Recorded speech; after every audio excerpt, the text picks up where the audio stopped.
Hello friends, welcome to Bhumika kitchen. ನಾನು ನಿಮ್ಮ ಭೂಮಿಕಾ ಸುದರ್ಶನ್. ಇವತ್ತು ಸಿಂಪಲ್ ಆಗಿರೋಂಥ ಆನಿಯನ್ ಕ್ಯಾಪ್ಸಿಕಮ್ ಪಲ್ಯ ಮಾಡೋದು ಹೇಗೆ ಅಂತ ತೋರಿಸ್ತಾ ಇದ್ದೀನಿ. ಇದಂತೂ ಚಪಾತಿ ಅಥವಾ ವೈಟ್ ರೈಸ್ ಎಲ್ಲದಕ್ಕೂ ಒಳ್ಳೆ ಕಾಂಬಿನೇಷನ್. ಬನ್ನಿ ಮಾಡೋದು ಹೇಗೆ ಅಂತ ನೋಡ್ಕೊಳ್ಳೋಣ. ಬಾಣಲಿ ಒಳಗಡೆ 2 ಟೇಬಲ್ ಸ್ಪೂನ್ ಎಣ್ಣೆ ಹಾಕೊಂಡಿದ್ದೀನಿ. ಎಣ್ಣೆ ಒಂಚೂರು ಚೆನ್ನಾಗಿ ಬಿಸಿ ಆಗ್ತಿದೆ. ಹಾಗೆ ಸಾಸಿವೆ ಒಂಚೂರು, ಜೀರಿಗೆ ಒಂಚೂರು ಹಾಕೊಂಡಿದ್ದೀನಿ. ಇವೆರಡು ಚೆನ್ನಾಗಿ ಫ್ರೈ ಆಗಲಿ. ಸಾಸಿವೆ ಚಟಪಟ ಅನ್ನಕ್ಕೆ ಶುರು ಆಗ್ತಿದ್ದ ಹಾಗೆ ದಪ್ಪ ಸೈಜ್ದು 1 ಈರುಳ್ಳಿ ಉದ್ದುದ್ದಕ್ಕೆ ಸ್ಲೈಸಸ್ ಕಟ್ ಮಾಡ್ಕೋಬೇಕು. ಇದ್ರ ಜೊತೆಯಲ್ಲೇ ಕರಿಬೇವಿನ ಸೊಪ್ಪು 1 ಗರಿ, ತುಂಬ ದೊಡ್ಡ ಎಲೆ ಆಗಿರೋದ್ರಿಂದ ಕಟ್ ಮಾಡಿಬಿಟ್ಟು ಹಾಕೊಂಡಿದ್ದೀನಿ.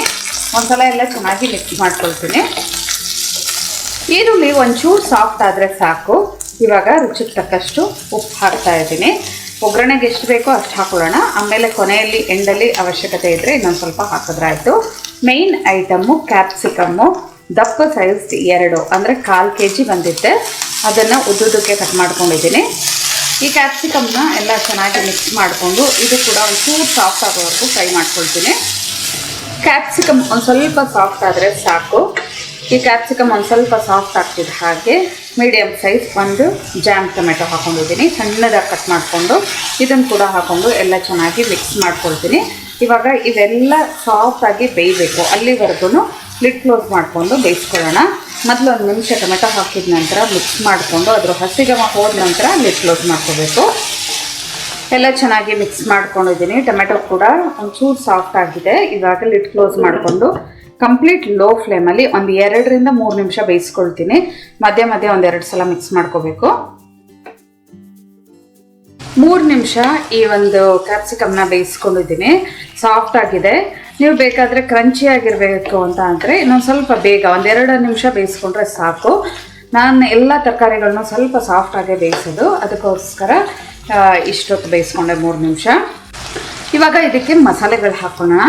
1 ಟೀ ಸ್ಪೂನ್ ಅಚ್ಕಾರದ ಪುಡಿ, 1/4 ಟೀ ಸ್ಪೂನ್ ಅರಿಶಿನ, 1 ಟೀ ಸ್ಪೂನ್ ಧನಿಯಾ ಪುಡಿ, 1/2 ಟೀ ಸ್ಪೂನ್ ಜೀರಿಗೆ, 1/4 ಟೀ ಸ್ಪೂನಷ್ಟು ಗರಂ ಮಸಾಲ ಅಥವಾ ಕಿಚನ್ ಕಿಂಗ್ ಮಸಾಲ. ಇವೆಲ್ಲನೂ ಒಂದ್ಸಲ ಮಿಕ್ಸ್ ಮಾಡಿಕೊಂಡು ಚೆನ್ನಾಗಿ ಅದರದ್ದು ಹಸಿಗಮ ಹೋಗೋವರೆಗೂ ಫ್ರೈ ಮಾಡ್ಕೊಳ್ತೀನಿ.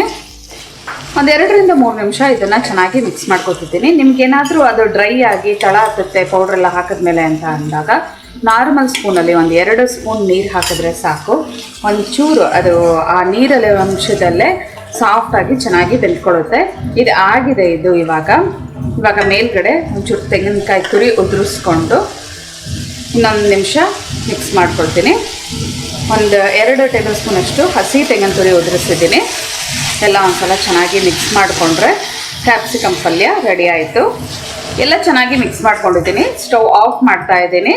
ಸರ್ವ್ ಮಾಡೋದಕ್ಕೆ ಆನಿಯನ್ ಕ್ಯಾಪ್ಸಿಕಮ್ ಪಲ್ಯ ರೆಡಿ ಇದೆ. ಬಿಸಿ ಬಿಸಿ ಆನಿಯನ್ ಕ್ಯಾಪ್ಸಿಕಮ್ ಪಲ್ಯ ರೆಡಿ ಇದೆ ನೋಡಿ. ಇದನ್ನ ಚಪಾತಿ, ರೋಟಿ, ನಾನ್, ಕುಲ್ಚಾ ಇವೆಲ್ಲದ್ರ ಜೊತೆನೂ ಸರ್ವ್ ಮಾಡ್ಕೋಬಹುದು. ಇಲ್ಲಾಂದ್ರೆ ಬಿಸಿ ಬಿಸಿ ಅನ್ನಕ್ಕೆ ಈ ಒಂದು ಗೊಜ್ಜನ್ನ ಹಾಕಿ ಕಲಿಸ್ಬಿಟ್ಟು ಕೂಡ ನೀವು ಕೊಡ್ಬೋದು. ಅದು ಕೂಡ ತುಂಬಾನೇ ರುಚಿಯಾಗಿರುತ್ತೆ. ಆ ಟೈಮಲ್ಲಿ ಒಂಚೂರು ಉಪ್ಪು ಖಾರ ಎಲ್ಲ ಜಾಸ್ತಿ ಹಾಕ್ಬಿಟ್ಟು ಮಾಡಬೇಕಾಗುತ್ತೆ ನೀವು. ಇವತ್ತಿನ ಈ ಸಿಂಪಲ್ ರೆಸಿಪಿ ನಿಮ್ಗೆ ಇಷ್ಟ ಆದರೆ ಲೈಕ್ ಮಾಡಿ, ಶೇರ್ ಮಾಡಿ. ಯಾರೆಲ್ಲ ಇನ್ನು ಭೂಮಿಕಾ ಕಿಚನ್ಗೆ ಸಬ್ಸ್ಕ್ರೈಬ್ ಆಗಿಲ್ಲ ದಯವಿಟ್ಟು ಸಬ್ಸ್ಕ್ರೈಬ್ ಆಗಿ. Thanks for watching.